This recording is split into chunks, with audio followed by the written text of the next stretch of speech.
बोले शंकर भगवान की जय, भगवती मैया की जय, गणेश भगवान की जय।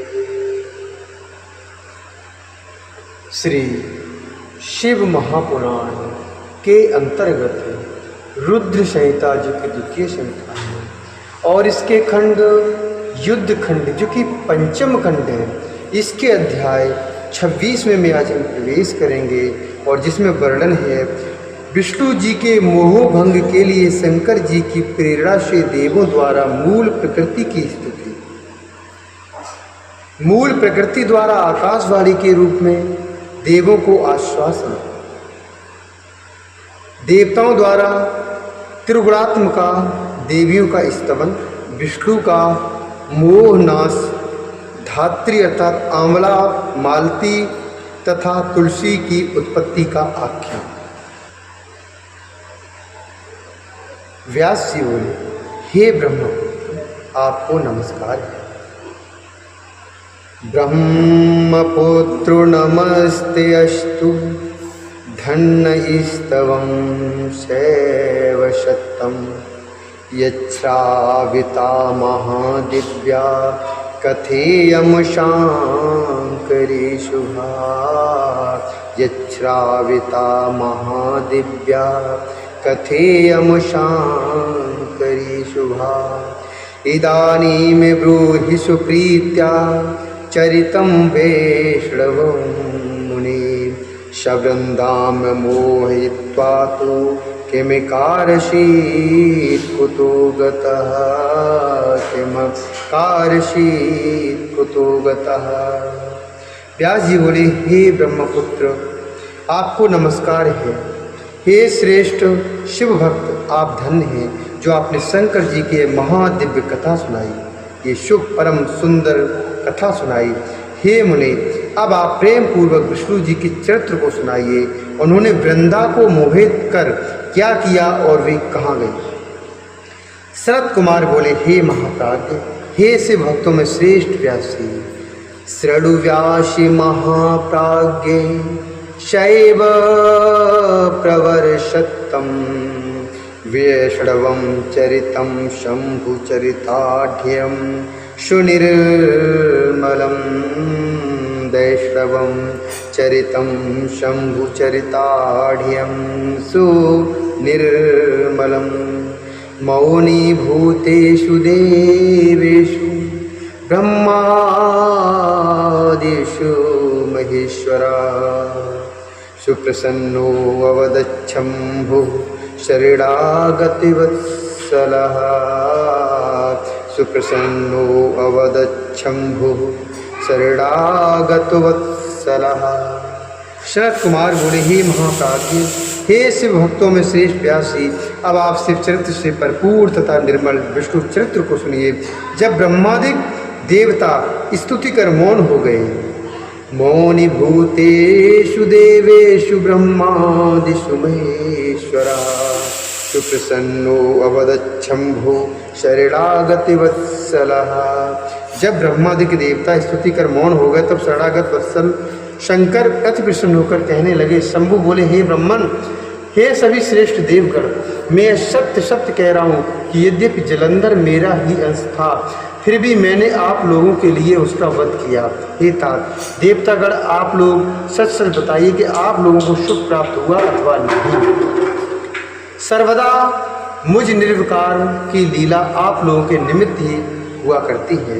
सनत कुमार बोले, तदंतर देवताओं के नेत्र हर्ष से खिल उठे और वे शंकर जी को प्रणाम कर विष्णु का वृतांत निवेदन करने लगे। देवता बोले, हे महादेव, हे देव, आपने शत्रुओं के भय से हमारी रक्षा की, किंतु एक बात और हुई है, उसमें हम क्या करें।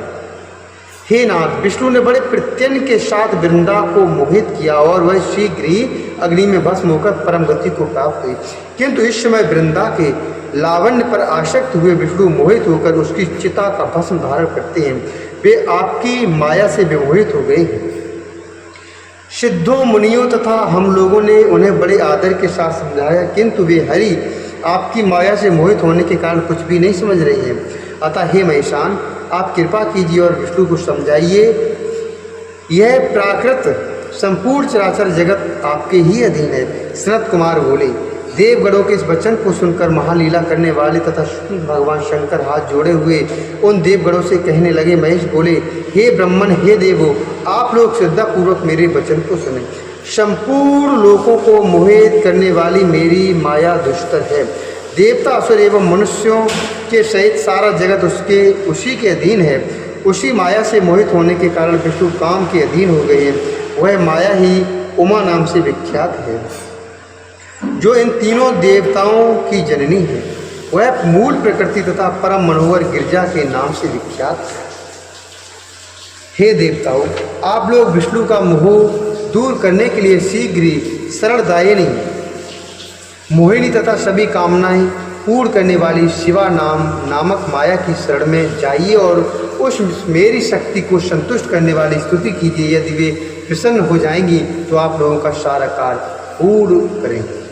सनत कुमार बोले, हे व्यास, पंचमुख भगवान शंकर हर उन देवताओं से ऐसा कहकर अपने सभी गणों के साथ अंतर्ध्यान हो गए और शंकर की आज्ञा के अनुसार इंद्र सहित ब्रह्मादिक देवता मन से भक्त वत्सलता मूल प्रकृति की स्तुति करने लगे। देवता बोले, जिस मूल प्रकृति से उत्पन्न हुए सत्व, रज और तम ये गुण इस सृष्टि का सृजन, पालन तथा संहार करते हैं और जिसकी इच्छा से इस विश्व का आविर्भाव तथा तिरोभाव होता है, उस मूल प्रकृति को हम नमस्कार करते हैं, जो पराशक्ति शब्द आदि 23 गुणों से समन्वित होकर इस जगत में व्याप्त है, जिसके रूप और कर्म को वे तीनों लोग नहीं जानते।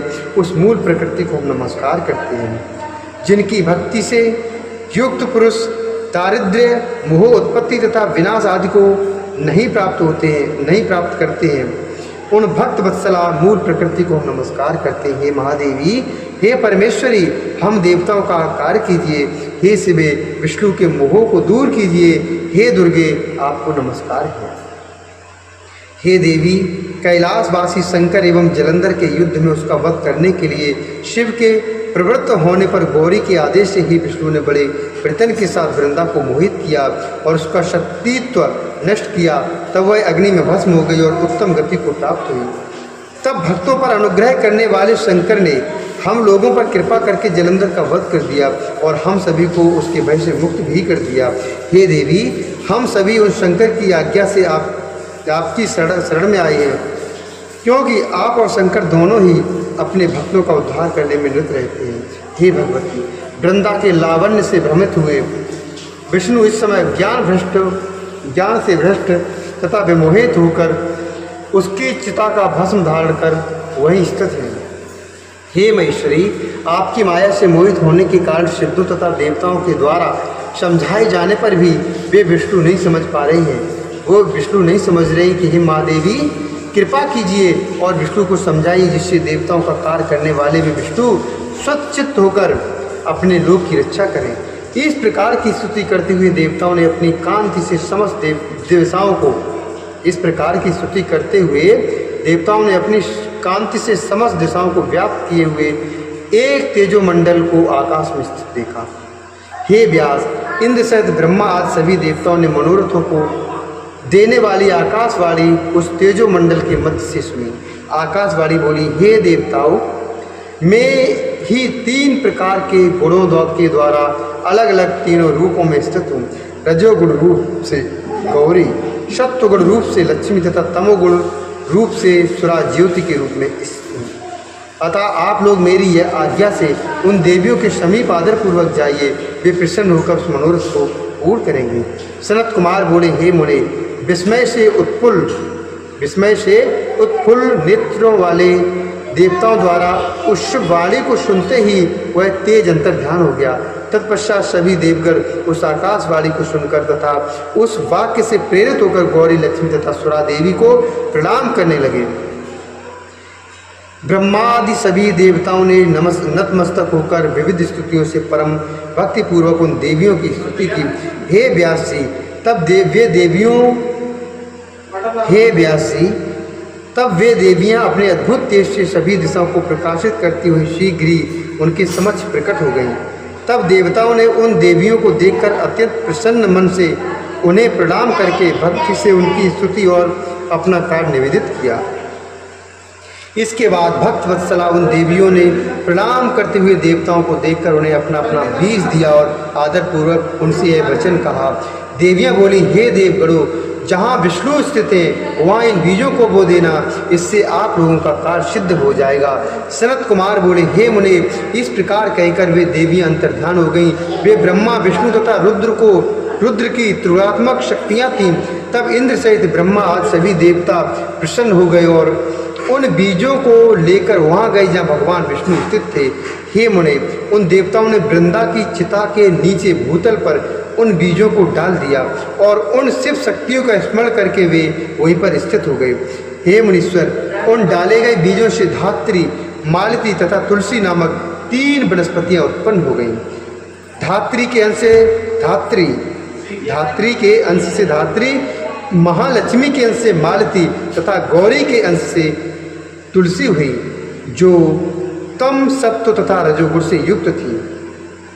हे मुने, तब स्त्री रूपणी उन वनस्पतियों को देखकर उनके प्रति विशेष राग विलास के विभ्रम से युक्त होकर विष्णु जी उठ बैठे। उन्हें देखकर मोह के कारण कामशक्ति चित्त से वे उनके प्रेम की याचना करने लगे। तुलसी एवं धात्री ने भी रागपूर्वक उनका अवलोकन किया।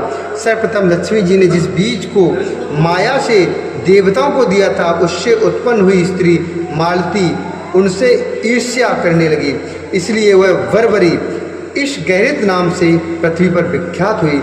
और धात्री तथा तुलसी राग के कारण उन विष्णु के लिए सदा प्रीत सिद्ध हुई। तब विष्णु का दुख दूर हो गया और वे सभी देवताओं से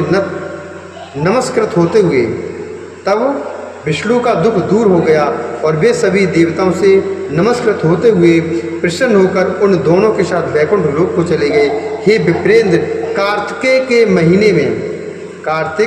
के महीने में धात्री और तुलसी को सभी देवताओं के लिए प्रिय जानना चाहिए और विशेष करके ये विष्णु को अत्यंत प्रिय है।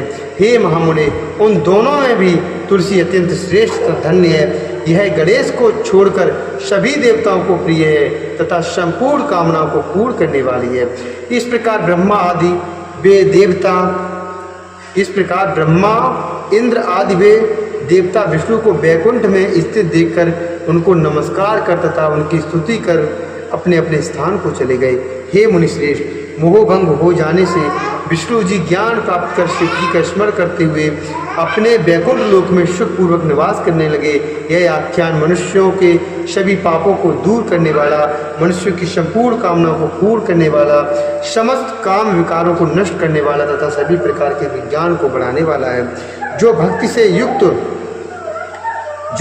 युक्त होकर इस आख्यान को नित्य पढ़ता, सुनता अथवा सुनाता है, वह परम गति को प्राप्त करता है। जो बुद्धिमान वीर इस अति उत्तम आख्यान को पढ़कर संग्राम में जाता है, वह विजयी होता है, इसमें संदेह नहीं है। यह आख्यान ब्राह्मणों को ब्रह्म विद्या देने वाला, क्षत्रिय को जय प्रदान करने वाला, वैश्यों को अनेक प्रकार का धन देने वाला तथा शूद्रों को सुख देने वाला है। हे व्यास जी, यह शिव जी में भक्ति प्रदान करने वाला, सभी के पापों का नाश करने वाला और इस लोक तथा परलोक में उत्तम गति देने वाला है। इस श्री महापुराणे द्वितीयाम रुद्र संहितायाम पंचमे युद्धखंडे जलंधर वदांतर देवी स्तुति विष्णु मोह विध्वंस वर्णनम नाम षड्विंशोध्याय। इस प्रकार श्री महापुराण के अंतर्गत द्वितीय रुद्र संहिता के पंचम युद्धखंड में जलंधर की वध के पश्चात देवी स्तुति विष्णु मोह विध्वंस वर्णन नामक 26वां अध्याय पूर्ण हुआ। बोलिए शंकर भगवान की जय, भगवती मैया की जय।